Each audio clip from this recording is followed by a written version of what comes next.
Estamos aqui para partilhar histórias com vocês. Casos assustadores, macabros, inexplicáveis. Outros nem tanto. Resolvidos ou por resolver. Mas o que todos têm em comum é a sua veracidade. São crimes reais, factos verídicos. Atenção, a realidade não se acomoda à sensibilidade. Ouvintes avisados.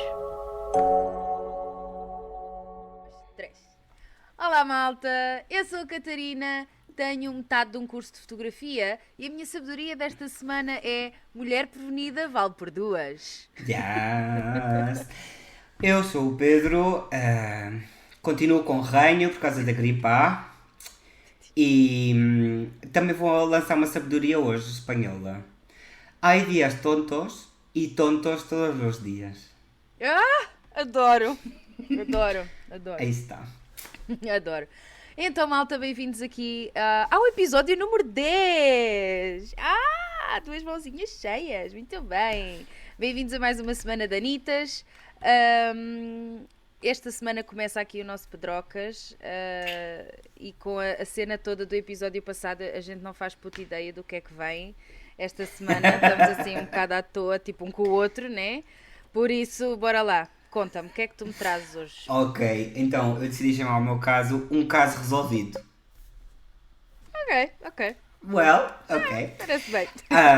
Estamos a 9 de novembro de 2016, em Madrid, e a Espanha amanhecia com uma notícia inesperada. A morte de Cristina Ortiz La Veneno. Quem era La Veneno? Vou-vos pôr em contexto.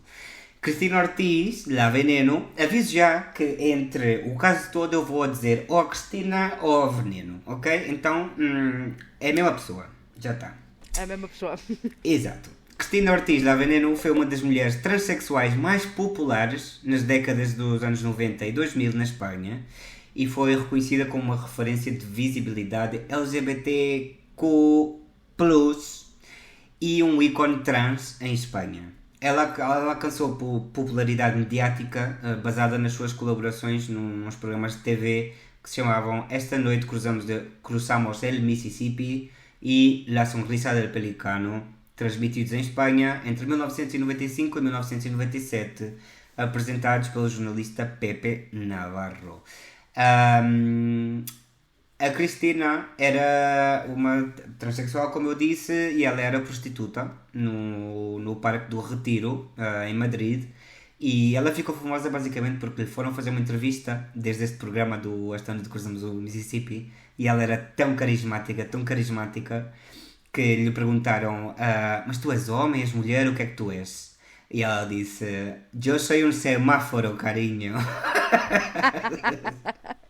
Maravilhosa. E pronto, começaram a chamar ela para o programa e ela já, pronto, Claro. é que ela não tinha papas na língua, dizia tudo o que saía Ai, adoro. Vem à cabeça e bom. Claro. Posteriormente teve um breve papel como cantora e vedete, ela teve o seu próprio álbum e participou em inúmeros programas de televisão, com destaque para aqueles dedicados ao jornalismo do coração, fofoca, Ok.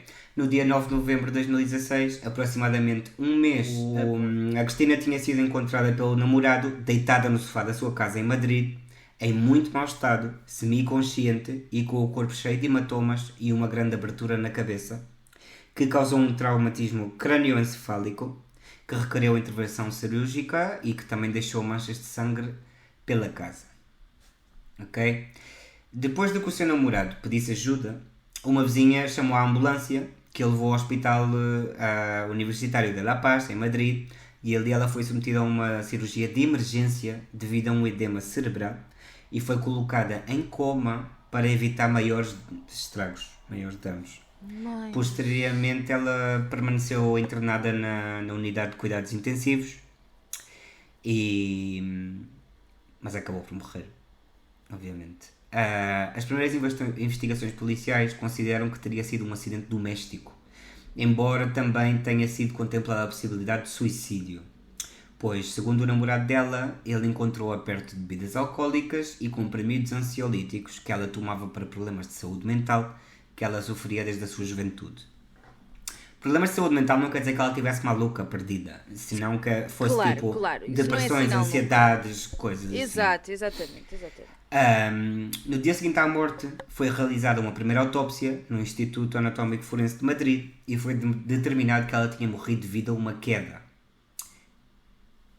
na casa de banho, supõe-se, causada pela ingestão maciça de comprimidos tipo Xanax Exato. e álcool. Foram encontradas vazias 5 caixas de comprimidos e uma garrafa de whisky de 1 litro.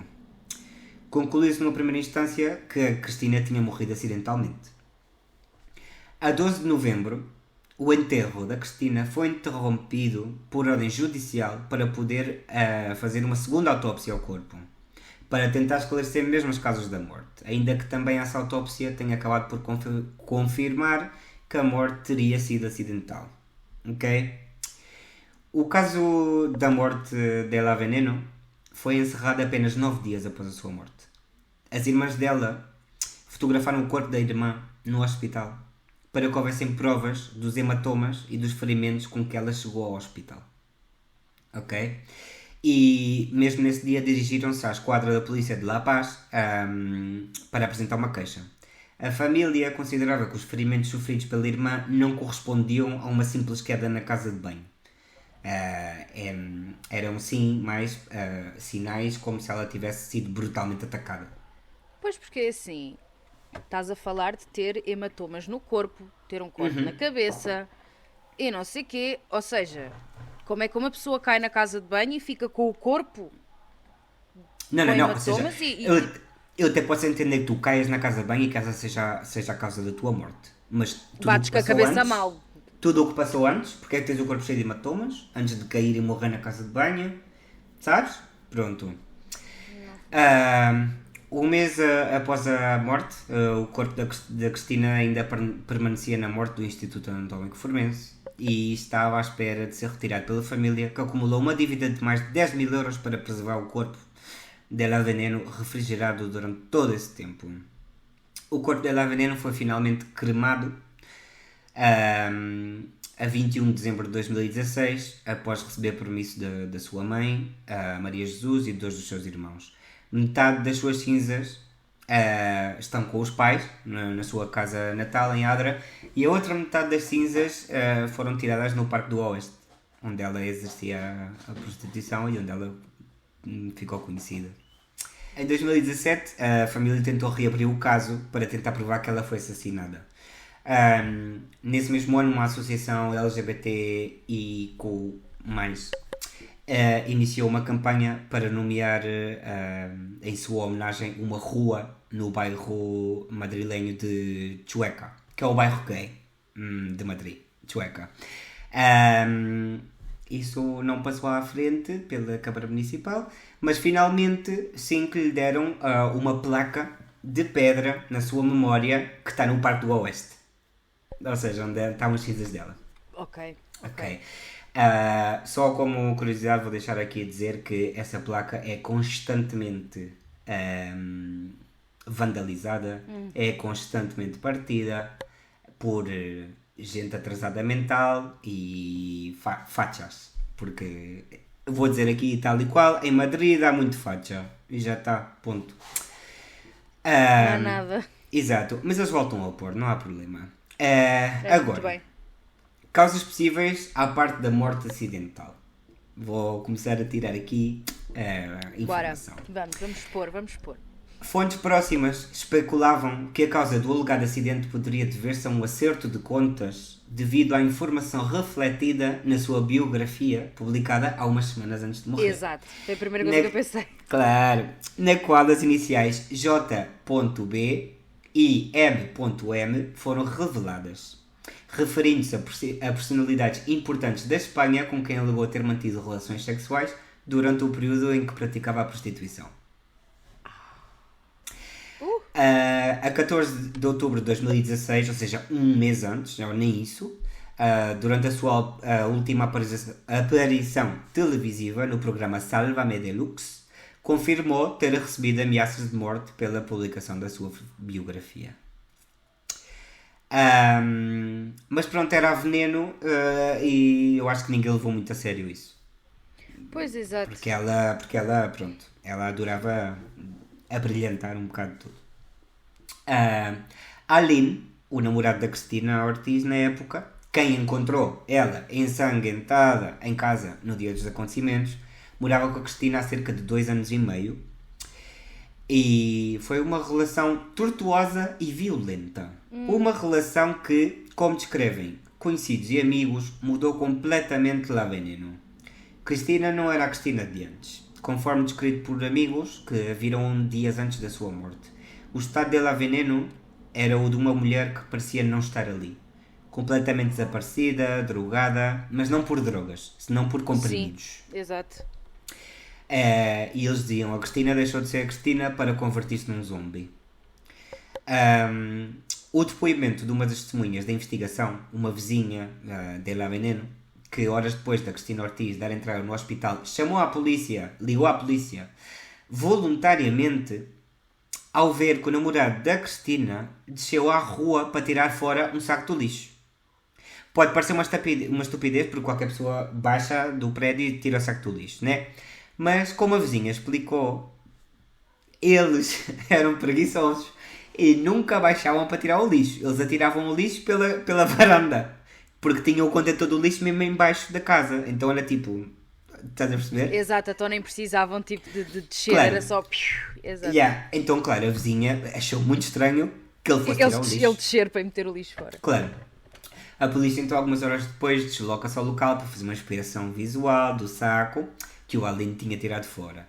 Nele encontraram garrafas de álcool, uma grande quantidade de comprimidos, roupas de La Veneno e uma carta dela dirigida ao Aline. A carta nunca foi transcrita pela polícia, nem se pede um novo depoimento ao Aline depois disto. O seu único... O seu único depoimento é o do dia dos acontecimentos, em que afirma ter chegado a casa e encontrado a Cristina deitada no sofá, ensanguentada, garantindo-lhe que tinha caído na casa de banho. Na inspeção ocular da casa feita pela polícia, encontram abundante sangue por toda a casa, inclusive encontraram no quarto sangue de uma terceira pessoa que não corresponde nem à La Veneno nem ao Aline. Havia sangue perto do sofá da sala, no quarto, junto a várias caixas de medicamentos. Agora, vou só fazer aqui uma pausa para comentar algo que eu pensei quando estava a ler isto. Vou expor uma teoria. Vamos mandar teorias, bora. Teoria minha. Pode ser que ele... Minha teoria, já está. Pode ser que ele a tenha agredido ao ponto de deixá-la quase a morrer e ver que ela está a morrer, tem as mãos cheias de sangue e vai buscar medicamentos para a drogar e dizer que ela morreu porque caiu na casa de banho, porque estava drogada. Será que ele não lhe meteu os medicamentos pela goela e uma garrafa de litro de whisky? É muito estranho, tanto comprimido. Claro, Tanto comprimido e tanta quantidade de álcool. Porque é assim, imagina, um comprimido daqueles... Aquelas merdas são fortes, pá. Mesmo uma pessoa que anda nessa vida de álcool e de drogas e o que for. Esses comprimidos são muito fortes, mas se tu tomas para aí, sei lá, se calhar Quantos é que tu falaste? Tu falaste assim no número, tipo... Não tinha um número exato, mas era bastante. Mas foi assim uma coisa, imagina... Tipo 5 caixas quase vazias. Exato. Caixas. Tipo, se tu tomas para aí 4 ou 5 comprimidos... Com eu vou dizer uma coisa estúpida, mas que seja 5 comprimidos com 2 copos de whisky, tu já estás tipo... Coma. Obviamente. Exato. Tu já estás para lá. Claro. Então, estás bem mais para lá. Bem mais para lá, claro, 5 obviamente. caixas de comprimidos, uma garrafa de litro de whisky. Claro. A sensação que dá é que foi tipo... Bum, toma. Sim. Toma. Claro, e eu já tinha pensado Isso é um nisso, mas exagero. agora... Quando tinha lido que havia sangue ao pé da caixa de medicamentos, Exato. pensei, olá. Exato. Ok. Tipo, espera, deixa-me ir buscar isto. Então. Exato. Continuamos com o sangue que encontramos ao lado da cabeceira da cama, no colchão, nos pés da cama, no chão da casa de banho, na sanita e no lavatório havia uma mancha de sangue com a forma de uma mão. Agora tu perguntas-me, de quem era a mão? É uma boa pergunta. Eu acho que nunca foi investigado se era a mão dele, se era a mão dela. eles se calhar simplesmente assumiram, está a ver? Claro, ela Deixaram agarrou-se, passar do claro. tipo, é a minha cabeça, e agarrou-se, está a ver? Exato. Ah, Bom, ah, nada, isso, mais o sangue da terceira pessoa e não sei o quê, a polícia nunca seguiu essa linha de investigação também. Já está. A primeira pessoa que subiu ao apartamento naquela noite, quando o Aline deu o alarme, foi a dona do café que está por debaixo da casa da Veneno. Esta senhora desmonta a versão do Aline totalmente. Ela explica que no dia seguinte, que no dia da sua morte, a Cristina tinha baixado para tomar o pequeno almoço no café. Estava bem, estava normal. Ela Exato. baixou, tomou o pequeno Normal. almoço, voltou para casa. Sobre as 16 horas, esta senhora escutou um golpe muito forte no apartamento da Cristina. Mas um golpe que não era como os outros que escutou diversas vezes, porque as discussões entre eles os dois eram constantes.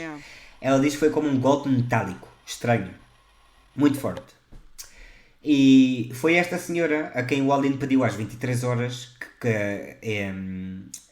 que ela ligasse à ambulância, né?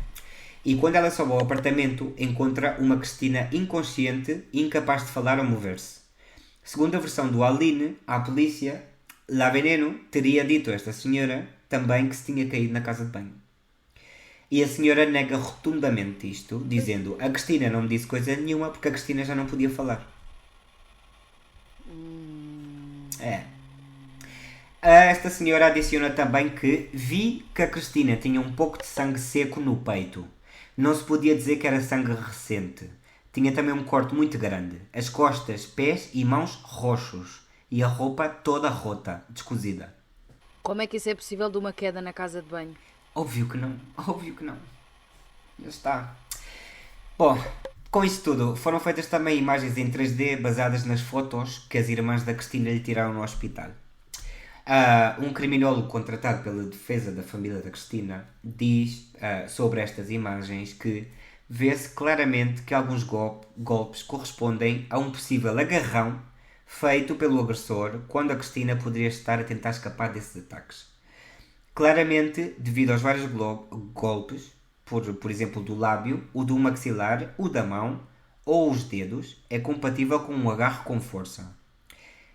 Aquele golpe do peito do pé que vemos claramente é avermelhado e, portanto, recente, correspondendo mais a uma pisada ou um pontapé. Nossa. Nada disto serviu para reabrir o caso da Veneno. Mas, há cerca de 2 anos, um testemunho inédito chega ao julgado número 53 de Madrid num documento escrito que contém a seguinte declaração. Passo a ler. Gostaria de poder prestar o meu testemunho profissional. Sou agente da Polícia Nacional. Estava encarregado do gabinete de reclamações da esquadra de Tetuán na noite em que a família informou que a Cristina tinha ficado gravemente ferida no hospital durante vários dias. Apesar dos serviços policiais não terem sido informados nem pelo descobridor, nem pela família, nem pelo hospital, o que consideramos que é negligência, foi dada ordem imediata para vigiar a casa da vítima, que se encontrava aberta e perturbada, com muito sangue no seu interior, e como os agentes puderam comprovar.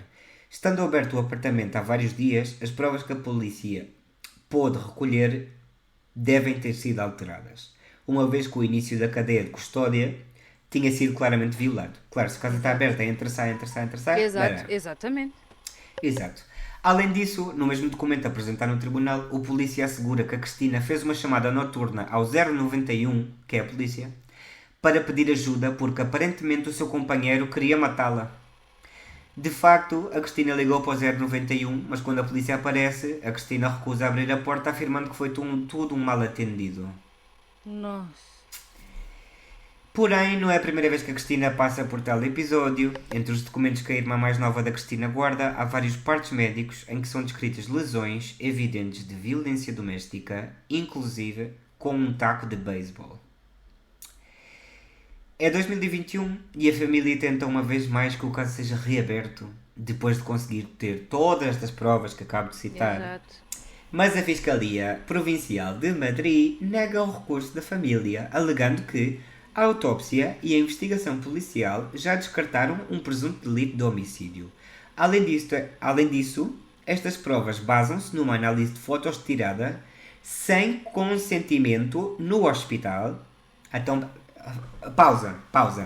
Fotos tiradas sem consentimento no hospital pelas irmãs dela. O que é que elas vão fazer? Vão tirar a Cristina do coma e dizer: Cristina, vou-te fazer aqui 3 ou 4 fotos. Sim, vá, volta lá a dormir, faz Claro. favor. Ou chamar a enfermeira, e dizer: olha, vou fazer umas fotos à minha irmã que está a ponto de morrer, para que vejam como é que ela está. Ou seja, é uma desculpa do caralho. Uma desculpa de merda. Continuo com a declaração do tribunal. Fotos tiradas sem consentimento no hospital e de onde se assinala que o cadáver tinha umas lesões que não foram expostas pelo médico forense no informe da autópsia. Médico forense vai para o caralho também. Tá? Vai também dar uma volta. A tua preguiça foi grande. Nossa Senhora. A Fiscalia gostaria também de chamar a atenção ao oficial de polícia que, sem petição nenhuma do julgado, decidiu escrever a título pessoal uma carta a pôr em conhecimento do julgado fatores alheios à investigação. Qual é o sentido aqui? O juiz tinha que adivinhar que este senhor tinha informação para lhe pedir uma carta? Mas isto tem algum sentido? Fuck. Isto foi a desculpa mais nojenta que eu vi na minha vida para não abrir um caso. Ou seja, é horroroso. A minha teoria, já não sobre como a Cristina morreu, porque eu acho que estamos aqui super de acordo que a Cristina não morreu a cair na casa de banho. Exato. Ou morreu a cair na casa de banho porque estava completamente drogada e cheia de porrada e tudo. Ok. A minha teoria aqui é que Madrid está cheia de fachas. Os juízes são fachas. Exato. Os juízes disseram: eu vou me preocupar com o caso de uma transexual. Exato. Ou uma transexual que ainda por cima está na televisão a dizer o que lhe sai da patareca quando lhe apetece. Não. Ela que se foda, que se lixe. Estás a perceber? Essa é a minha opinião. Eu acho que foi isso que aconteceu. O médico legista... Mas tem toda... Mas atenção, desculpa interromper-te, mas não, dá. Tem todo o sentido. Porque assim, foi o médico legista que fez isto, foi o outro que fez aquilo, foi o não sei quê, foi... Como assim? Yeah. Eu acho que simplesmente... Tudo para quê? Tudo para proteger um cabrão de um hetero... Epá, eu acho que nem era com o sentido de proteger, era simplesmente de... É la veneno, é transexual, é uma vulgar, a tomar por culo. Tipo, não quero saber de resolver casos transexuais. Na minha opinião é isso que aconteceu. E já está. E eu aí deixo. Ave Maria. No meu caso, a Anitta cometeu um crime. Pode ser. Mas o caso foi fechado 9 dias depois e se a Anitta cometeu um crime, está livre e feliz. Olha, eu acredito que a tua Anitta realmente cometeu um crime e que os filhos da puta de Madrid é que não querem assumir que a Anitta cometeu um crime. Totalmente. Ponto. E nada. Eu concordo com as tuas teorias, porque isto é que é mesmo assim. Não. E nada, só para terminar, gostaria também de dizer que se vocês, eu acho que está na HBO aí em Portugal, se vocês têm essa plataforma, há a série La Veneno, que é sobre a vida de La Veneno, e é uma série lindíssima, e vocês vão rir, vocês vão chorar, vocês vão tudo. É Malta, lindíssima. Quem tiver HBO que partilhe, ok, podem mandar. Podem ir, se forem ao Instagram e ao Linktree, está lá o coisinho do e-mail, podem enviar um e-mail com o vosso e-mail e a palavra passe do vosso HBO para eu aceder, porque eu quero ver essa série e eu não tenho HBO. Quem quiser partilhar comigo é bem-vindo, ok? É bem-vindo. Não, sério, Obrigada. super recomendo essa série, é super linda e é super fiel a tudo o que aconteceu na vida dela e já está. E curiosidade, as que fazem de amigas dela na série são as suas amigas reais, que eram prostitutas com ela no parque. Elas quiseram entrar e fazer os próprios papéis. Tal e qual, são adoro. elas mesmas. Ou seja, está lindíssimo. Nada, Quero ver. Hoje tirei aqui muito tempo, mas é que eu tinha que dar esta informação. Tinha que Não foi, óbvio que sim. E agora sou eu, né, que vou tirar aqui. Agora vou tirar o tempo também. Portanto, vocês já sabem como é que isto funciona aqui. A gente vai quando tem que ir. Então, bear with me, paciência, ok? Esta semana vamos ter com a Anitta, aonde? Aos Açores, à Ilha do Pico, 2022. A Anitta vai aos Açores. A Anitta vai aos Açores, exato. Portanto, 2022, para tudo. A Catarina está a trazer um caso recente. recentíssimo. Catarina, Yeah. Palminhas para mim. finalmente. Exato. Então, vamos então a 10 de setembro de 2022. Dois amigos açorianos reformados entram num bar... Não, estou a brincar. Parecia bem uma piada do tipo, dois amigos açorianos entram num bar. Adorei. Bueníssimo. Dois amigos açorianos reformados, portanto, Mário Sobral, de 65 anos, ex-coronel da Força Armada, e Mário Concelos, de 74 anos, juntaram-se por volta da hora de almoço. O Mário não tinha ocupação anterior a reformado. Epá, não encontrei, eu só vi reformado mesmo. Eu sei que Estou a um era brincar. ex-coronel, o outro deve, se calhar, foi reformado a vida toda, a gente não, Isso. não sei. Ó, Mas pronto, aqui os Mários, né? Juntaram-se por volta da hora de almoço, pegaram no carro e foram ver um terreno lá, pronto, ali a uns quilómetros de onde viviam, que eles estavam interessados em comprar. Ora, este terreno era vizinho de um terreno que pertencia a um casal de alemães. Era o Tomislav Jozik e a Ruth Guller, ou Wuller, uma coisa assim de género. Portanto, ele tinha 60 anos, ela tinha 53 e viviam juntos na ilha há mais ou menos 6 anos. Ele, pelo menos, estava na ilha há mais ou menos 6 anos. Ela já vivia lá há mais tempo. A questão aqui é, o Tomislav era aquele típico velho e rabugento que ninguém suporta. tipo a minha vizinha de baixo. Capaz. Vamos ver, não sei, Pedro. A gente já comenta, a gente já Ok, vai lá. desculpa. Coisa, vai. Portanto, toda a gente descrevia o Tomislav como uma pessoa agressiva, conflituosa, apesar de não ter antecedentes criminais, diziam que ele era mesmo agressivo e conflituoso. Tinha o seu terreno minimamente afastado de toda a gente. Não gostava de vizinhos, fazia questão que toda a gente soubesse que ele não gostava de vizinhos e gostava de viver isolado. Ele já tinha inclusive sido agressivo com pessoas que mostravam interesse em comprar os terrenos ali ao lado dele, ok? Ok. Well. Até aqui eu não julgo. Ou seja, ninguém. Até aqui eu não julgo, porque se eu pudesse, ainda tenho que cuspir, porra.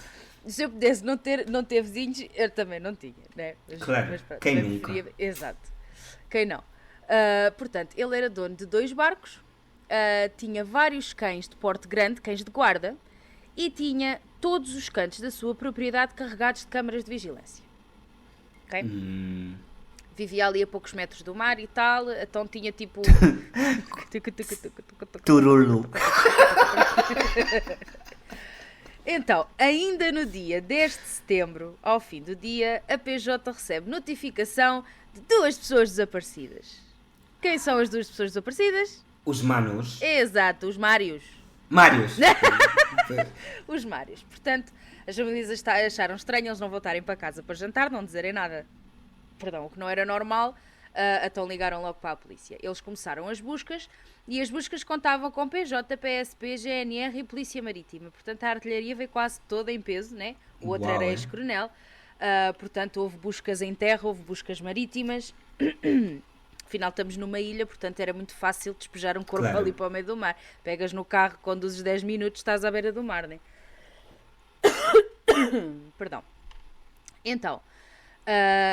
como eles sabiam, né, depois a falar com as famílias e com testemunhas e tal, como eles sabiam que os Mários tinham ido ver este terreno, eles dirigiram-se lá e foram ver, o que é que se passava, se havia por lá alguma pista. E verdade seja dita, estava lá estacionado o carro com que eles saíram, mas não havia sinal de ninguém, ok? Então nisto foram falar com a única casa ali nos arredores do terreno onde eles foram ver, né? E era a casa do Tomislav. Foram lá bater à porta, olha, conhece aquele carro, viu aqui alguma coisa, não sei o quê, né? Ele disse sempre que não sabia de nada, não tinha visto nada, mas a polícia achou muito estranho. Primeiro, ele tinha já aquela fama de ser agressivo e de não querer vizinhos para ninguém, né? E de expulsar as pessoas dali para fora. Depois, tanta segurança na propriedade. Era os cães de guarda, era as câmaras em todos os cantos. E depois o carro estacionado lá fora, perto ali da única casa, ali Claro. naqueles arredores, e sinal de nenhum dos homens, né? Então eles, pronto, algo de errado não está certo. Então nisto, eles ainda andaram ali uns dias portanto não conseguiram um mandato logo ali na hora, né, para ir para a casa do Claro. Tomislav. Então andaram ali uns dias à volta daqueles terrenos, porque aqui havia duas hipóteses: ou os Mários tinham sido atirados pelo mar, ou os Mários estavam enterrados, porque eles aqui já estavam a meter portanto já sabiam que tinha havido um crime, porque havia Exato. rastros de sangue ali em todo o lado. Ok.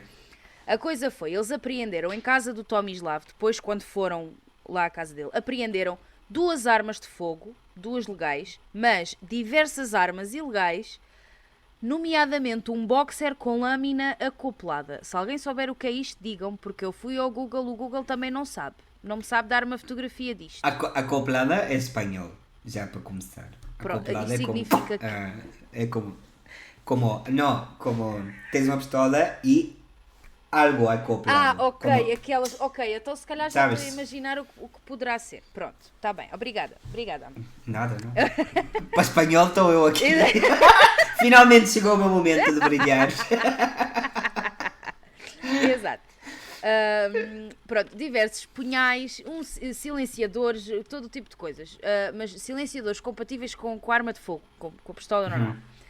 Nas buscas feitas ao terreno do Tomislav e aos terrenos ali em volta, foram então recolhidas as provas que os 2 homens tinham realmente sido ali assassinados, porque não foram encontrados corpos, mas, para além dos vestígios de sangue, foi encontrada a cápsula de uma bala e, no meio das cinzas de uma fogueira, foi encontrado um pacemaker. Estou Exato. para quem não está a ver, estamos em silêncio de boca aberta. Exato. É, Foi encontrado um pacemaker.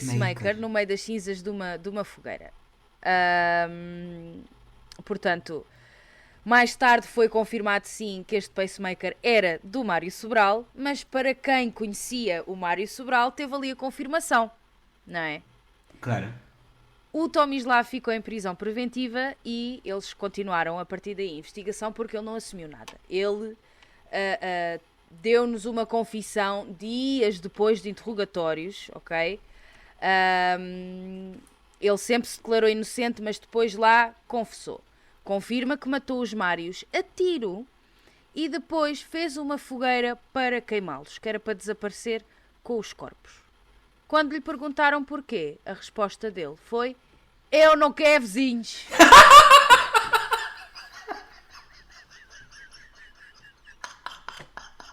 E agora eu penso assim. Agora eu penso assim. Epá, eu não pegava numa arma e não dava tiros a ninguém. Também não ia pegar nos corpos, porque não ia haver corpos, né? Para meter Claro, dentro de uma exato. fogueira. Mas se eu pudesse não ter vizinhos. Claro, eu isso sim alinhava completamente. Não, atenção, amigos, eu estou a brincar, é kind of. Eu não estou a brincar, eu não queria realmente vizinhos, mas eu não estou a desculpar o Tomislav, ok? O que ele Claro, fez foi obviamente, errado não. e pronto. Mas realmente a resposta dele foi esta: eu não quero vizinhos, eu quero viver ali sozinho, deslarguem-me, pronto. Claro. Até agora pode viver sozinho na prisão, numa cela. Deve estar feliz. Kind of. Vamos lá ver. Então, a polícia nisto tenta encontrar os restantes restos mortais, né? Dos corpos dos Mários. A Ruth, a mulher do Tomislav, foi interrogada várias vezes. Sempre disse que quando chegou a casa, já era assim por volta da hora do jantar, eram tipo 8 horas, a fogueira já estava acesa. Então não sabia, pronto, foi preparar o jantar, foi fazer as coisas todas Adoro, mas a ideia como. Tu chegas a casa, o homem tem ali uma fogueira enorme e tu não dizes, então mas porquê é que estás a fazer uma fogueira porque estás a hoje? fazer uma fogueira. Eu não imagina, eu na zona que é, eu não desconfiaria por uma razão. É normal neste tipo de terrenos, quando há assim espaços muito abertos e que Aham. tu estás à vontade, e malta que tem quintas e que tem essas coisas todas, é normal o pessoal fazer queimadas, tipo de restos de plantas e plásticos e borrachas que estão para ali, é normal a malta fazer queimada. Eu digo isto porque, ok, a minha família não é de uma ilha de lá de cima, mas lá em cima fazem muito, estás a ver? Claro. Então, até não, se eu fosse a Ruth, eu não me parecia assim muito estranho eu chegar a casa e o meu marido estar a fazer uma queimada, ok? Claro. De qualquer maneira, esta queimada deve ter sido feita mesmo realmente durante toda a noite, porque houve uma pessoa ou outra que se queixou lá do sítio, né, onde vivem, que se queixou de ver fogueiras à meia da noite, mas ninguém fez queixa de nada, ninguém coisa lá está, porque foi do tipo, olha, está para ali um a fazer queimada e pronto. Ninguém desconfia deste tipo de coisas, né? Entretanto, portanto, o Tomislav foi preso a dia 19 de setembro de 2022, ok? A 4 de março de 2023 fecharam a investigação e o julgamento, aliás, fecharam a investigação, portanto, com todas as provas contra eles, contra o Tomislav e a Ruth, e o julgamento foi a 27 de setembro de 2023. Ok, tipo há 4 meses, yeah.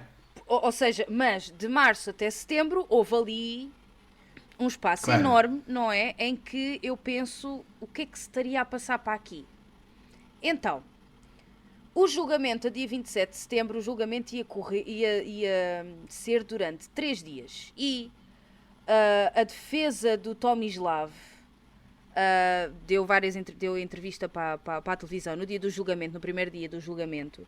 E o Tomislav vai declarar-se, e ela também, a Ruth, vão declarar-se inocentes. E eu pensei, mas eu cheguei a esta parte da investigação e fiquei tipo, what the fuck, mas como assim vão-se declarar inocentes? Isto faz sentido aonde? Principalmente porque ele até já assumiu, né? Ele já confessou que sim, que matou a tiro e depois queimou-os. Ele não meteu nunca o nome da mulher ao barulho. Exato. Ok? Ela simplesmente diz, não, eu não tenho nada a ver com isso, mas as pessoas acreditam que sim, por causa de testemunhas que os viram, que viram a mulher em casa mais cedo do que aquilo que ela diz que estava. Então pronto, provas põem-na lá, então acreditam que ela seja realmente cúmplice de profanação, não é? Profanação de cadáver e detenção de armas, porque a casa deles estava carregada de armas. Claro, exato. Okay? Portanto aqui, para além de passar, porque assim, o crime foi em setembro de 2022, foi em setembro de 2023 que foi o julgamento, ou seja, um ano em que as famílias não puderam fazer funerais e pôr fim a isto, porque primeiro não havia corpos, né? Só havia cinzas que estavam misturadas com cinzas de madeiras e tal, portanto, coisa. E só havia um pacemaker, não é? Mas a questão aqui é, o Ministério Público, como isto é um crime, não é? O Ministério Público tem que ter uma documentação específica que é como se tivesse liberado os corpos, estás a ver, para poderem, proceder à coisa. E o Ministério Público nunca tratou dessa documentação, até hoje. Essa documentação não foi tratada para liberar os corpos, entre aspas, digamos assim, né? Por exemplo, o pacemaker de um dos Mários ainda está com o médico legista da Ilha do Pico. Ou seja, se calhar ainda chega uma carta à casa da família dele para pagarem uma dívida por um pacemaker estar lá guardado. Olha, não sei, se calhar daqui a uns tempos têm lá 10 mil euros de dívida para pagar por causa de uma merda de um pacemaker, sem dúvida. Portanto, como eu estava a dizer, o advogado vai dizer que eles são inocentes, que o Tomislav é inocente, porquê? Ele diz que a confissão feita ao magistrado procurador, magistrado judicial, isto é literalmente o que o advogado diz, ele fala assim, portanto, a confissão feita ao magistrado procurador, magistrado judicial, não vale como confissão, nunca valeu. Não. E eu fiquei assim, ok. Parece que ele está a dizer do tipo, não, isso não vale, já não sou mais teu amigo. Está a ver? Não, isso não vale.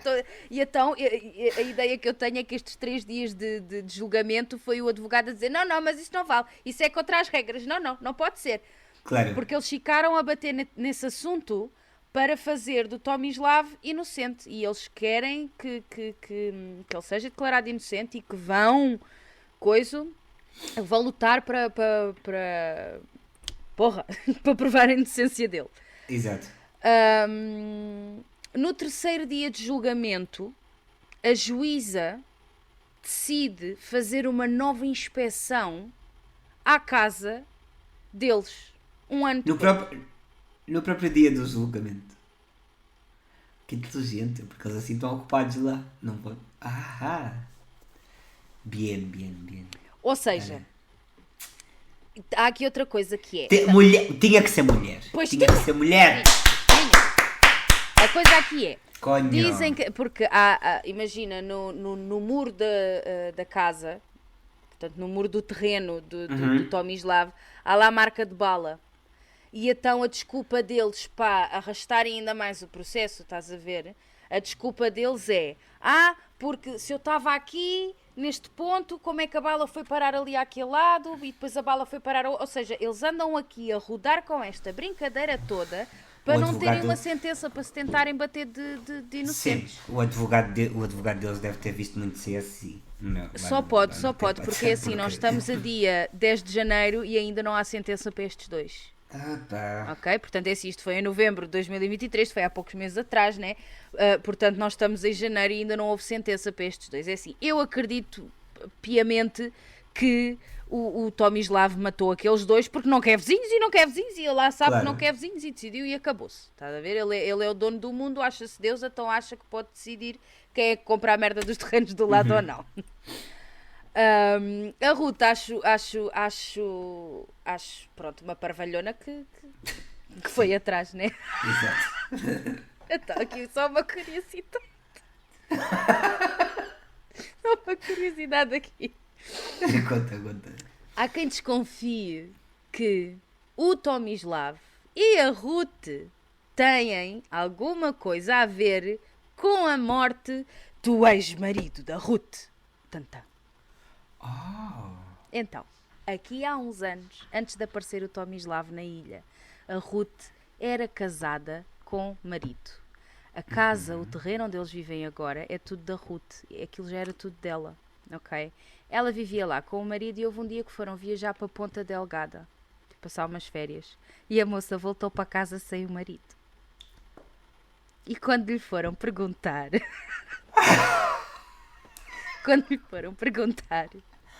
ela disse, ele morreu na viagem.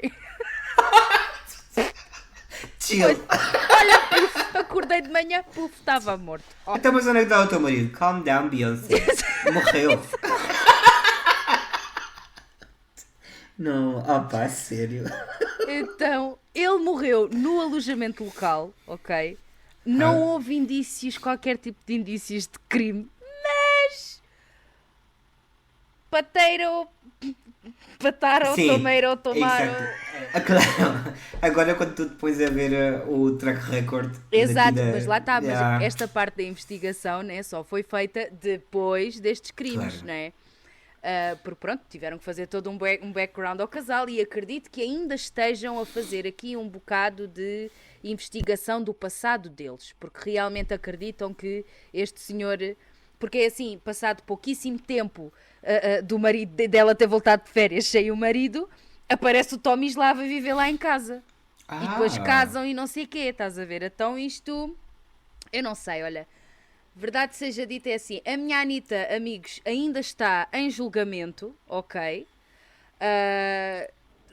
Olha, fiquem atentos às notícias. Eu, se souber alguma coisa, vou ficar atento. Obviamente também, se souber alguma coisa, eu aviso. Claro, porque ela vê notícias e tudo. Claro, eu estou sempre... Cada dia às 8 ela está ali a escutar a abertura. E há uma da tarde também dá. Hombre, que é, claro. Que é as horas do almoço. E pronto, e é quando não me apetece ter o canal o dia inteiro no SIC Notícias ou na TV 24. Não, isso é para o Big Brother, acho eu. Era o que eu ia dizer. E isso é quando ela não lhe apetece meter a SIC Notícias todo o dia. Ou a CMTV, mas a CMTV eu ponho quando estou assim no mood um bocadinho mais triste, porque aquilo é tão engraçado que ajuda ali a coisa para levantar o espírito. Quando eles caem ali ao vivo, por exemplo, estão ali a fazer uma reportagem e passa lá o outro atrás de bicicleta e essas coisas assim, é engraçado. Mas pronto, amigos, isto tudo para dizer que a minha Anitta ainda está em julgamento, ok? Aliás, tenho 2 Anitas em julgamento, se bem que só uma delas é que matou, a outra ajudou foi a destruir os corpos, né? e adorava visitar os Açores. Pois também, opá, a gente Sempre um dia ouvi faz. dizer que os Açores eram assim. Eu já estive na Madeira, uma catrafada de anos, eu era bem miúda, tinha pai 12 anos. E adorei a Madeira, tenho imensas memórias ainda. Mas adorava ir visitar os Açores. Mas não vou considerar comprar um terreno por lá, porque Não, ainda te dá um tiro. E é pá, depois se eu quê? for ali para a Ilha É do... que tu não, Não, tu não tens pacemaker, a ti não te vão encontrar. Pois não! A mim não tem... O que é que eu deixava para trás? Nada, não deixava nada para trás. Eu nem um parafuso Dívidas. tenho. Dívidas. Deixa-me para trás.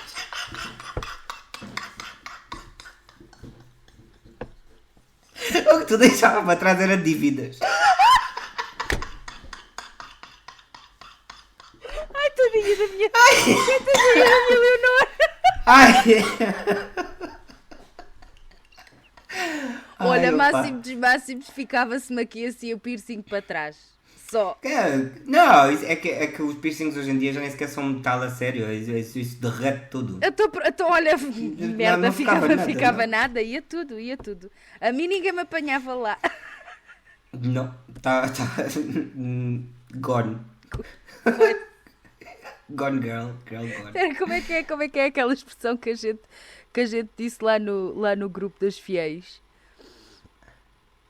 De quê? Ainda ontem tu a falaste. Eu. Sim, ainda ontem tu a falaste no WhatsApp que era tipo... O quê? Não Que- queres, chegas, acabou. Acabou, foi, chega. Acabou. Exato. E como é que, Catarina, como é que acabou, foi, chega? É parecido a. Não. Acabou, foi, Ok. chega. Ok, pois já está. Era Acabou, mais foi, chega. Oh meu Deus. Ai, senhores. Nada, vou Corações. fechar-me já porque a Catarina hoje tem para todos. É. Olha, digo já, têm vocês muita sorte de eu não ter trazido aquele outro caso que eu hei de trazer um dia ainda, porque senão a gente ficava aqui mais uma hora. Exato. O dia em que eu trouxe um caso de 5 minutos, ela faz esse. Que é Sim, para- sim, a gente Compensa. pronto, aí a gente vai combinar, olha, as únicas combinações que eu e o Pedro fazemos, isto é verídico, malta, é do tipo, o teu caso é grande ou comprido, o teu é grande ou pequeno, o teu tens 2 páginas, eu tenho 5 páginas, ok, yeah, é assim que a gente se orienta, malta. Mesmo Basicamente é a única coisa que a gente sabe do caso um do outro, é as páginas de trabalho. Tal e qual. Pois nada, olha, obrigado por escutarem uma semana mais. A gente espera que vocês continuem a gostar aqui de passar uma horita quase connosco cada semana. E nada, Catarina despede e depois eu continuo. Adeus. Já está, ok. Tchau. Bye, Felicia. Para que dizer mais? Adeus. Já Adeus. está. Subscrevam, comentem, mandem beijinhos, mandem comentários, Exato. façam publicações, metam likes, perlim-pipis, ora por aí afora. E nós estamos cá, estaremos aqui para a semana novamente. E é isso. Um beijo. Correto. Um beijito. Quero só dizer uma coisa. Afinal não. Que nós acabamos cada episódio com uma musiquinha que normalmente tem a ver com um dos casos do capítulo. Abra os ouvidos. E se vocês. atenção. Exato. Se vocês não se deram conta, baixem a medicação porque estão aí um bocado zombie. E esta semana, claro, como falamos de La Veneno, queremos aproveitar para subir um bocado o mood e festejar La Veneno como ela merece. Exatamente. Exatamente. Se vocês estão a ouvir no Spotify, Temos desfrutem pena. da música. Exato. Se vocês vão ver no YouTube, podem ver aqui a nossa alegria um bocadinho. Eu acho que ok? para quem estiver a ouvir no Spotify, malta, se vocês tirarem tipo, sei lá, 1 minuto do vosso dia, 2 minutos do vosso dia, para irem ao YouTube ver este bocadinho do vídeo, eu acho que vai Exato. valer a pena. Pode soltar uma gargalhada, ou 2 ou 3, ok? Claro, obviamente. E nada, pois é isso. Catarina, bora lá? Bora lá, vou almoçar, amores, beijinhos. Venga! Mua! Tchau! Veneno pa' tu piel.